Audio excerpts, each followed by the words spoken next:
बड़ी खुशी हो रही है कि हम लोग ऑर्गेनिक केमिस्ट्री शुरू कर रहे हैं। प्यारे बच्चों, ये बात भी मैं जानता हूं कि बच्चों ने जो 11th में ऑर्गेनिक में पढ़ा है वो उनको ज्यादा क्लियर नहीं होगा, या कई बच्चों ने तो ऑर्गेनिक शायद पढ़ी भी नहीं होगी 11th की। 11th में ऑर्गेनिक के 2 चैप्टर थे। एक था उसमें some basic concept of organic chemistry, और दूसरा था उसमें हाइड्रोकार्बन यानी एल्केन, एल्कीन, एल्काइन। तो मैं आपको जो ऑर्गेनिक समझाऊंगा वो ये मैं मानते हुए समझाऊंगा कि आपको पुराना आता है 0, है ना, क्योंकि आप सब लोग हैं हीरो। पुराना आता है आपको 0। 0 क्यों? क्योंकि अगर मैं पुराने को लेकर मुझे थोड़ा डाउट है कि आपको कॉन्सेप्ट वगैरह इतने अच्छे नहीं होंगे, तो हम लोग बिल्कुल 0 मानते हुए ऑर्गेनिक केमिस्ट्री को शुरू कर रहे हैं। इसमें पहला चैप्टर शुरू कर रहे हैं हेलो एल्केन, हेलो एरीन। तो पहले बात आई हेलो एल्केन क्या होता है, हेलो एरीन होता क्या है। देखो बेटा, पहली बात होती है एल्काइल ग्रुप। एल्काइल ग्रुप किसे बोलते हैं? आंसर ये मिथाइल, है ना।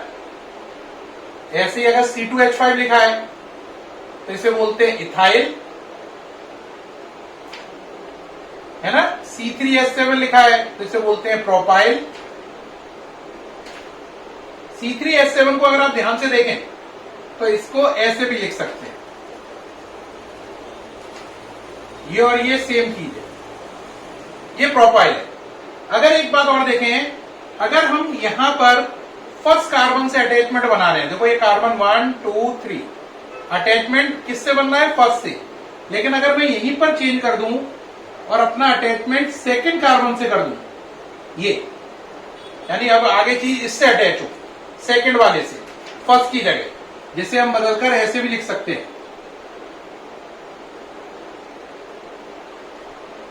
तो इसे बोलते हैं आइसोप्रोपाइल ग्रुप। क्या बोलते हैं? Isopropyl group. ये आइसोप्रोपाइल है।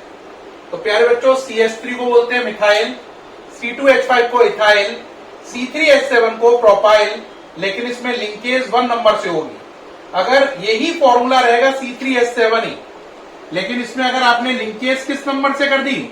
सेकंड नंबर से, तो इसका नाम प्रोपाइल से बदलकर आइसोप्रोपाइल हो जाएगा। क्या हो जाएगा? आइसोप्रोपाइल हो जाएगा। यानी लिंकेज का बड़ा असर है। अगर 3 कार्बन में लिंकेज 1 कार्बन से हो रही है, 1 कार्बन से आप अटैच हैं, तो ये कहलाएगा प्रोपाइल। और अगर सेकंड नंबर के कार्बन से अटैच हो गए तो फिर ये प्रोपाइल नहीं कहलाएगा, ये कहलाएगा आइसोप्रोपाइल। ठीक है, अब आगे बढ़ रहे हैं, जरा इन्हें नोट करो जल्दी से। मैं हट गया हूं, सामने से नोट करिए।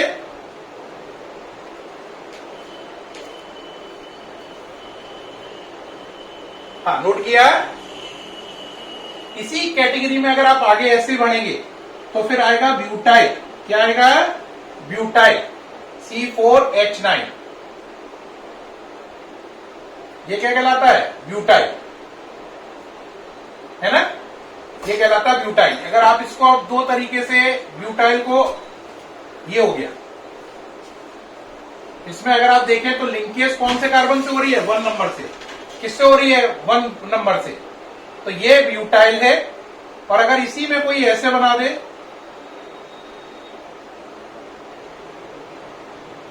लिंकेज को सेकंड नंबर पे ले जाए, 1 2 3 4, 1 नंबर पे ले गए तो ब्यूटाइल, और 2 नंबर से लिंक कर रहे हो तो फिर ये हो जाएगा आइसोब्यूटाइल। क्या नाम हो जाएगा? आइसोब्यूटाइल।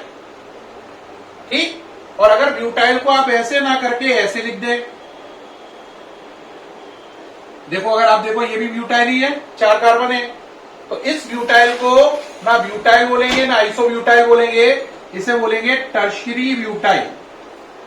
क्या बोलेंगे? Tertiary butyl. यानी कि ब्यूटाइल जो होता है इसका दूसरा नाम एन ब्यूटाइल भी होता है। तो अगर आप ब्यूटाइल या एन ब्यूटाइल में लिंक 1 नंबर के कार्बन से करेंगे तो ये ब्यूटाइल है, 2 नंबर के कार्बन से करें आइसोब्यूटाइल है, और अगर उसे 3 डिग्री के कार्बन में बदल लें तो ये कहलाएगा टर्शियरी ब्यूटाइल। 3 डिग्री क्यों? क्योंकि देखो ये कार्बन 1 2 3 कार्बन से जुड़ रहा है। कितने कार्बन से जुड़ रहा है? 3 कार्बन से, 1 2 3, तो नाम पड़ा टर्शियरी ब्यूटाइल। क्या नाम पड़ा? टर्शरी ब्यूटाइल इसका नाम पड़ा। तो आपको मैंने सिखाया मिथाइल क्या है, इथाइल क्या है ना, और प्रोपाइल क्या है। प्रोपाइल में 2 केस हो गए, पहला प्रोपाइल, दूसरा आइसोप्रोपाइल। ऐसे ही 4 कार्बन में 3 केस हो गए, एन ब्यूटाइल है ना, सेकेंडरी ब्यूटाइल और tertiary butyl. N butyl, secondary butyl और टर्शरी ब्यूटाइल, इन सबका डिफरेंस आपको आना चाहिए। ऐसे लिखने का मतलब है टर्शरी ब्यूटाइल, जैसे यहां पे कोई सीएल लगा दे तो इसे बोलूंगा टर्शरी ब्यूटाइल क्लोराइड। यहां पे कोई लगा दे तो बोलूंगा आइसोब्यूटाइल क्लोराइड या सेकेंडरी ब्यूटाइल क्लोराइड। और अगर इसमें आपने यहां लगा दिया तो इसे बोलूंगा ब्यूटाइल क्लोराइड या एन ब्यूटाइल क्लोराइड। तो ये ब्यूटाइल क्लोराइड या एन ब्यूटाइल क्लोराइड है, ये आइसोब्यूटाइल या सेकेंडरी ब्यूटाइल क्लोराइड है, और ये है टर्शरी ब्यूटाइल क्लोराइड। ठीक, अंतर समझ में आ गया। अब बात आती है, सर हमारे चैप्टर का नाम है हेलो एल्केन, हेलो एरीन। तो हेलो एल्केन का मतलब क्या है, एल्काइल ग्रुप से हेलोजन जोड़ना है। जैसे CH3 से आपने Cl जोड़ा, हेलो एल्केन। C2H5 से आपने Br जोड़ा, हेलो एल्केन। C2H5 से Cl जोड़ा, हेलो एल्केन। C2H5 से आपने F जोड़ा, हेलो एल्केन। C2H5 से आपने क्या जोड़ा, FClBrI जोड़ा, ये हेलो एल्केन है। ऐसे ही CH3Br, CH3I, CH3F, फिर और आगे चलो मिथाइल इथाइल के बाद प्रोपाइल पे चलो, CH3, CH2F, फिर इसको हटाकर Cl, फिर इसको हटाकर Br, फिर इसको हटाकर I। ये सब के सब क्या कहलाएंगे, हेलो एल्केन। क्या कहलाएंगे, हेलो एल्केन। तो प्यारे बच्चों, हेलो एल्केन क्या है, एल्काइल ग्रुप प्लस हेलोजन का कॉम्बिनेशन। जब एल्काइल ग्रुप में हेलोजन जुड़ जाए FClBrI तो इसे बोलते हैं हेलो एल्केन। एक बच्चा बोलेगा सर हेलोजन तो होते हैं FClBrI और AT, fluorine, chlorine, bromine, iodine और एस्टेटिन। AT को क्यों नहीं लेते हो आप? बेटा AT रेडियो एक्टिव है, इसलिए केवल FClBrI को लिया जाता है, AT को लिया नहीं जाता। अब बात आती है सर हेलो एरीन क्या है। देखो बेटा, ये है बेंजीन, ओके, फॉर्मूला C6H6। ठीक, इसके ऊपर अगर आप हेलोजन जोड़ दो जैसे F, Cl, Br या I तो इसे बोलेंगे hello arene. Hello arene, hello arene का मतलब halogen on benzene ring. Arene का मतलब बेंजीन की रिंग।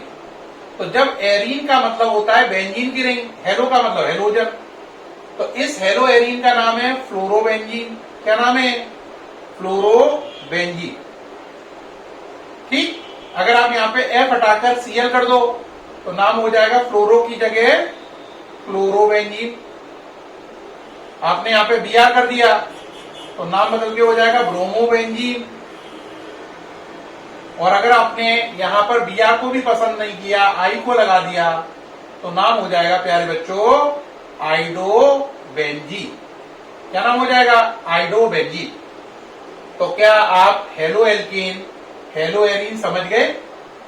हेलो मतलब हेलोजन, एल्कीन का मतलब alkyl group, methyl, ethyl, propyl, butyl, pentyl, hexyl, heptyl, octyl, nonyl, decyl, इन सबको हेलोजन के साथ जोड़ोगे तो हेलो एल्केन बनेगा, और बेंजीन के ऊपर FClBrI लगाओगे तो आपके हेलो एरीन बनेंगे। बात समझ में आ गई। एक बात याद रखना, ये बेंजीन है, कोई ऐसा ना बनाए ऐसा बना दे। ठीक, ये भी बेंजीन है, और कोई ऐसा ना बनाए ये बना दे, ये भी बेंजीन है। बेंजीन के लिए आप कोई भी रिप्रेजेंटेशन दे सकते हैं। सॉरी, ये ऐसा नहीं, ये बोल, ये तीनों बेंजीन है, ये और ये। फॉर्मूला है C6H6। लेकिन अगर आपने बेंजीन रिंग पर कहीं पे भी लाइन खींच दी, जैसे आपने लाइन खींच दी तो लाइन खींचते ही एक H कम हो जाएगा। अब ये रह गया C6H5। अब आपने इसके ऊपर Cl लगा दिया तो ये हो गया C6H5Cl, यानी एक लाइन आने से एक H कम हो जाता है। अब इस बात को समझ पाए हो या नहीं चेक करते हैं। एक बंदा लाता है बेंजीन और इस पर 3 लाइन खींच देता है, 1 2 3, कहता है इसका फॉर्मूला बताओ। तो मैं कहूंगा C6 और 3 लाइनें खींच दी है ना तुमने, तो H3। अब इस पे वो 3 जगह Cl लगा लेता है, तो मैं कहूंगा C6H3Cl3। एक लाइन खींचने से एक H कम हो जाता है। ठीक है या नहीं? पूरी बात क्लियर हो गई? अगर आप बात समझ पा रहे हैं तो बताओ इसका क्या मतलब हो गया। एक बंदे ने बेंजीन बनाई और यहां पर 2 लाइनें खींच दी, तो ये हो गया C6H4। यहां Cl लगाया, यहां Br लगाया, तो मैं कहूंगा C6H4Cl Br। ये इसका फॉर्मूला हो गया।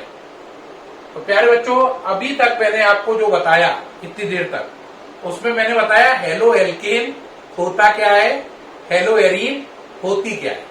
क्योंकि कई बच्चे जब पूरा पढ़ने के बाद भी ये नहीं समझ पाते हेलो एल्केन क्या है, हेलो एरीन क्या है। अब बात आती है, इसमें सबसे पहला टॉपिक आएगा आपका डीडीटी, दूसरा बीएससी। डीडीटी आपके बोर्ड सिलेबस से हट गया है, मैं खुद ही बता रहा हूं, लेकिन आपके आईआईटी सिलेबस में, आईआईटी मेंस में और नीट से नहीं हटा है, इसलिए डीडीटी को भी डिस्कस करेंगे। तो पहला टॉपिक है डीडीटी। देखें भाई, क्या है डीडीटी? डीडीटी एक बहुत अच्छा इंसेक्टिसाइड है। इंसेक्टिसाइड जानते हैं, कीड़े मारने की दवा है ना, इंसेक्टिसाइड है। अब इसे बनाते कैसे डीडीटी को, देखो जरा। पहले लेते हैं CCl3CHO। इस कंपाउंड का नाम है क्लोरल। क्या नाम है? क्लोरल। क्या नाम है? क्लोरल।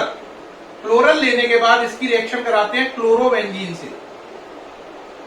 क्लोरोबेंजीन का मतलब बेंजीन के ऊपर Cl,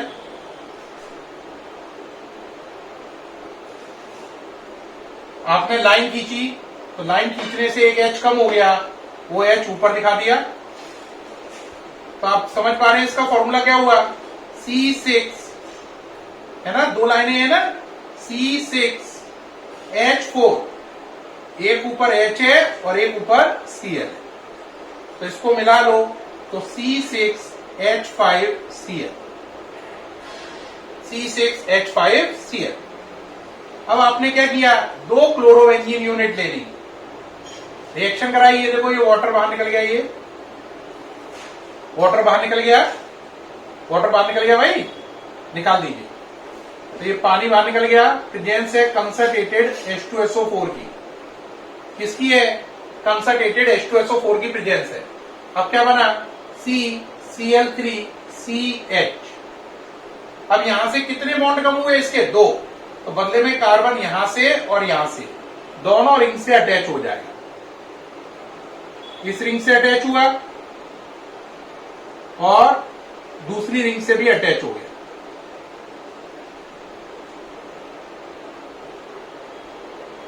ठीक, प्लस क्या बाहर निकल गया यहां से? वाटर। वो एरो पे दिखा दिया -H2O। अगर आप यहां से -H2O हटाओगे तो यहां पे +H2O कर सकते हो। यहां से हटाना चाहो तो यहां पर आपको H2O लिखना पड़ेगा। मैं यहां से हटा रहा हूं तो वापस एरो पे जा रहा हूं। अब जरा चेक करो, डाई क्लोरो, ये डाई फिनाइल बेंजीन के लिए, dichloro, diphenyl, trichloro, और 2 कार्बन को मिलाकर बोला इथेन। तो सब बच्चे मेरे साथ बोलेंगे 2 Cl dichloro, 2 benzene diphenyl, dichloro, diphenyl. अब कितने Cl हैं? 3। ट्राई क्लोरो, कार्बन कितने हैं? 2 कार्बन को बोलते हैं सिंगल बॉन्ड में इथेन। तो dichloro, diphenyl, trichloro ethane, DDT, नाम पड़ गया DDT। तो ये है DDT, इसकी फुल फॉर्म है die chloro die phenyl बेंजीनिंग। 3 Cl है तो ट्राई क्लोरो, 2 कार्बन है तो ethane, dichloro, diphenyl, trichloro ethane. इस कंपाउंड का नाम क्या है? क्लोरल। इस कंपाउंड का नाम क्लोरोबेंजीन, इसका भी क्लोरोबेंजीन। तो क्लोरोबेंजीन के कितने मोल लिए आपने? 2। ये भी क्लोरोबेंजीन है, ये भी क्या है? क्लोरोबेंजीन। तो आप इसकी लैंग्वेज क्या लिख के आओगे? बोर्ड एग्जाम में पहले लिखनी होती है लैंग्वेज, फिर रिएक्शन। तो हम लिखेंगे जब क्लोरल का 1 मोल डाइक्लोरोबेंजीन के 2 मोल के साथ रिएक्शन करता है। सॉरी, एरर हो गई, सही करो। जब क्लोरल का 1 मोल क्लोरोबेंजीन के 2 मोल के साथ, जब क्लोरल का 1 मोल क्लोरोबेंजीन के 2 मोल के साथ रिएक्शन करता है कंसंट्रेटेड H2SO4 की प्रेजेंस में, तो एक वेल नोन इंसेक्टिसाइड बनता है जिसका नाम है DDT, डाइक्लोरो, है ना, डाइफिनाइल ट्राइक्लोरोइथेन, DDT। ये सामने से हट गया हूं। ये है क्लोरल, ये है क्लोरोबेंजीन। कितने मोल हो गए? 2। 1 और 1 2। इसका 1 मोल इन दोनों के क्लोरोबेंजीन के 2 मोल। ठीक, ये पूरा हो गया। तो क्या लिख के आओगे बताओ? DDT क्या है? जब क्लोरोबेंजीन का 2 मोल, जब क्लोरोबेंजीन के 2 मोल क्लोरल के 1 मोल के साथ कंसंट्रेटेड H2SO4 की प्रेजेंस में रिएक्शन करते हैं तो DDT बनता है। और ये रिएक्शन लिखनी है। ये ओके हो गया, ये हटा रहे हैं। अब बच्चों एक बात और है, कई बच्चों को नाम ही नहीं मालूम होंगे कि भाई इस कंपाउंड का नाम क्या है, इसका क्या है। तो अगर नाम नहीं मालूम है तो बेटा बहुत बड़ी प्रॉब्लम क्रिएट होगी। तो आप कुछ फेमस कंपाउंड के नाम नोट करो। पहला है, स्टार्टिंग करो, इसका नाम क्या है? मीथेन। C2H6 क्या नाम है? इथेन। C3H8 क्या नाम है? प्रोपेन। ओके करते आ रहे हैं। CH3OH methyl alcohol.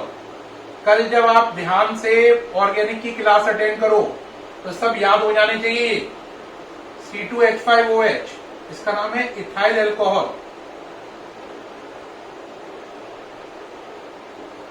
SCHO formaldehyde. CH3CHO acetaldehyde.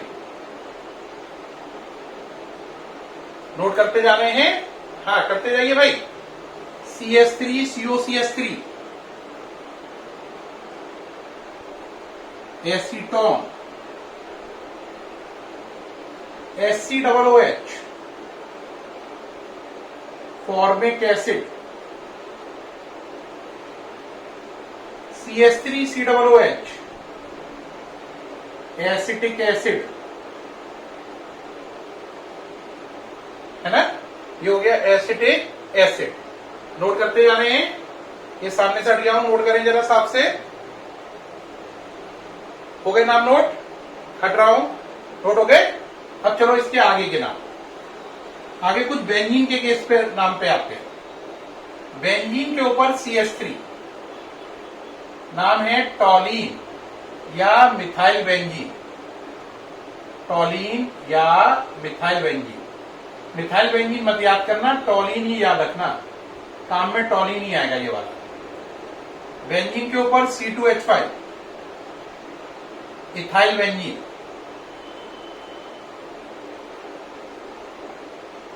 Benzene के ऊपर CHO बेंजल्डिहाइड।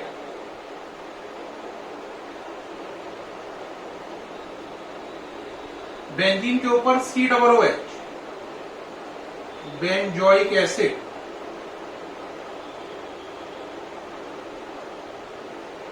बेंजोइक एसिड, ठीक है। ये हो गए। बेंजीन के ऊपर CH3 टॉलीन, इथाइल हो तो इथाइल बेंजीन, CHO हो तो बेंजल्डिहाइड, COOH हो तो बेंजोइक एसिड बोलते हैं। ये नोट कर रहे हैं सब बच्चों को। ये कॉपी पे जितने भी नाम मैं लिखा रहा हूं सब लिखने हैं और पूरे नोट्स बनाने हैं इसके, वरना भूल जाओगे। मैंने आज बता दिया फिर भूल जाओगे सब। ये सब नोट करते जाना भाई। ऑर्गेनिक में जितना लिखोगे उतना बढ़िया रहेगा, नहीं लिखोगे रेड मर जाएगी, बिल्कुल कुछ समझ में नहीं आएगा। आगे चलो। बेंजीन के ऊपर COCl benzoyl chloride, benzoyl chloride. Benzene के ऊपर NH2, एनिलीन,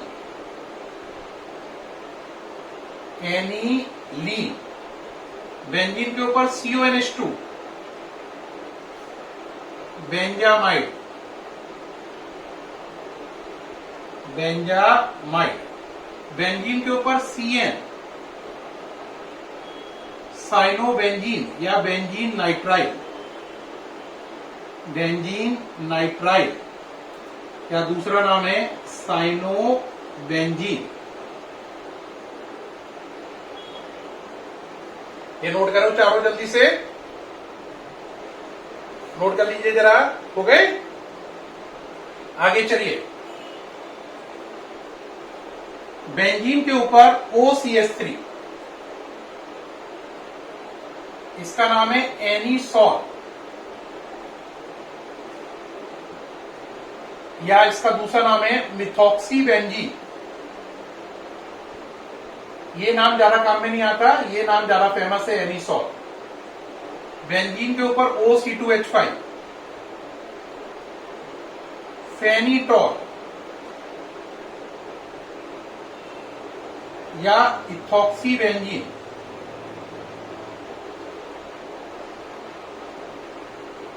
ठीक, ये हो गया इथॉक्सीबेंजीन, बेंजीन। फिर लिया है ना, इसके ऊपर लगाया COO।